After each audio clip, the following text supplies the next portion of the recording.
Assalamualaikum warahmatullahi wabarakatuh. Perkenalkan, nama saya Muhammad Rahman Zaid.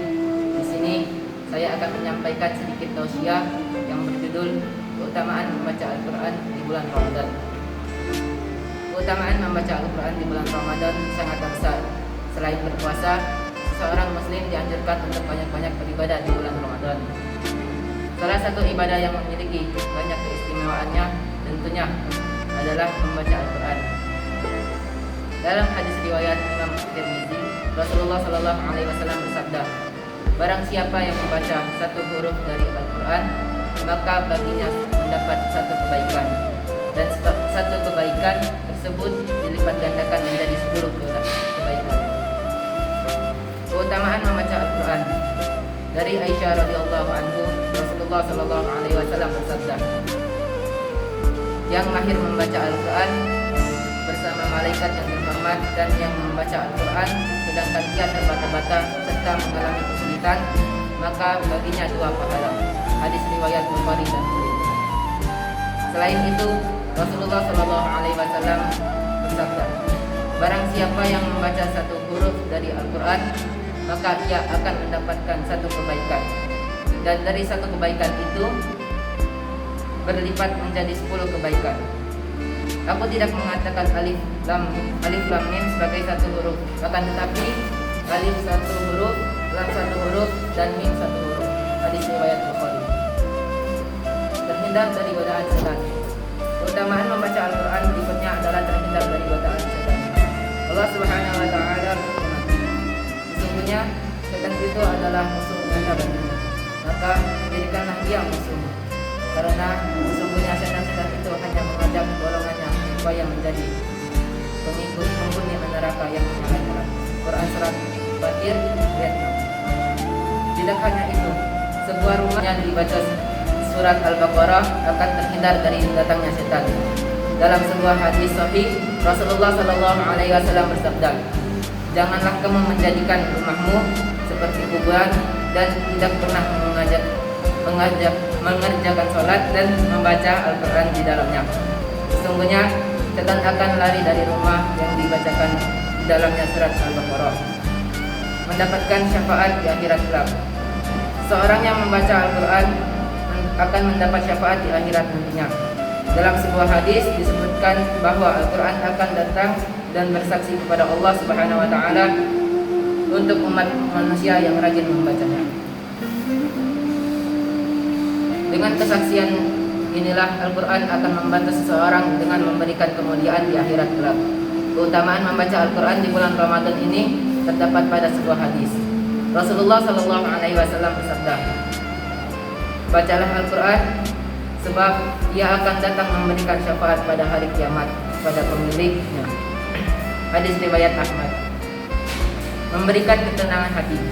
Keutamaan membaca Al-Quran berikutnya adalah sebagai obat penyakit hati dan fisik. Membaca Al-Quran dapat menjadi obat bagi penyakit hati dan fisik. Cara yang sering dilakukan untuk mengobati diri dengan melakukan ruqyah. Allah Subhanahu Wa Taala berfirman, dan kami turunkan di dalam Al-Quran suatu yang menjadi obat dan rahmat bagi orang-orang yang beriman. Quran Surat Al-Isra ayat 82. Selain itu, Allah Subhanahu Wa Taala berfirman, orang-orang yang beriman dan hati mereka menjadi tentram dengan membaca petunjuk Allah. Ingatlah, hanya dengan membaca petunjuk Allah hati menjadi tentram. Quran Surat Ar-Ra'd ayat 28. Dalam sebuah hadis Rasulullah Shallallahu Alaihi Wasallam pun bersabda, Tidaklah suatu kaum berkumpul di salah satu rumah-rumah Allah melantunkan ayat-ayat suci Al-Quran dan mempelajarinya, melainkan akan turun kepada mereka ketenangan, akan dilingkupi pada diri mereka dengan rahmat, akan dilingkari oleh para malaikat, dan Allah pun akan menjemput mereka di hadapan makhluk yang ada di dekatnya. Hadis riwayat Muslim. Rumah menjadi bercahaya. Rutin membaca Al-Quran di rumah akan membuat rumah tersebut lebih bercahaya. Tak hanya itu, rumah yang senantiasa dibacakan Al-Quran akan terasa lebih tenang dan damai. Keutamaan membaca Al-Quran ini terdapat pada sebuah hadis. di mana Rasulullah Shallallahu Alaihi Wasallam bersabda, perumpamaan rumah yang disebut nama Allah di dalamnya dan rumah yang tidak disebut nama Allah di dalamnya adalah seperti perumpamaan orang yang hidup dan orang yang mati.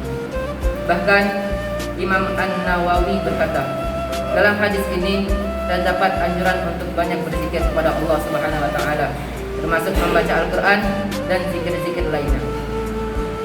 Hendaknya rumah jangan dikosongkan dari zikir kepadanya. Dalam riwayat At-Tirmizi juga terdapat sebuah hadis yang berbunyi, sesungguhnya setan tidak akan masuk ke rumah yang dibacakan di dalamnya surat Al-Baqarah, amalan yang paling disukai Allah Subhanahu wa taala. Pada suatu hari terdapat seseorang sahabat yang bertanya kepada Rasulullah sallallahu alaihi wasallam mengenai amalan yang paling dicintai Allah Subhanahu wa taala. Rasulullah pun menjawab, "Wahai Rasulullah, amalan apakah yang paling dicintai Allah?" Beliau menjawab, "Al-hal wal murtahal." Orang ini bertanya lagi, "Apa itu al-hal wal murtahal, wahai Rasulullah?" Beliau menjawab, yaitu yang membaca Al-Quran dari awal hingga akhir, dan setiap kali selesai dia mengulanginya lagi dari awal. Hadis riwayat Tirmizi. Sekian tausiah dari saya. Apabila ada salah kata, saya mohon maaf. Pada Allah saya memohon ampun. Wabillahi taufiq wal hidayah. Assalamualaikum warahmatullahi wabarakatuh.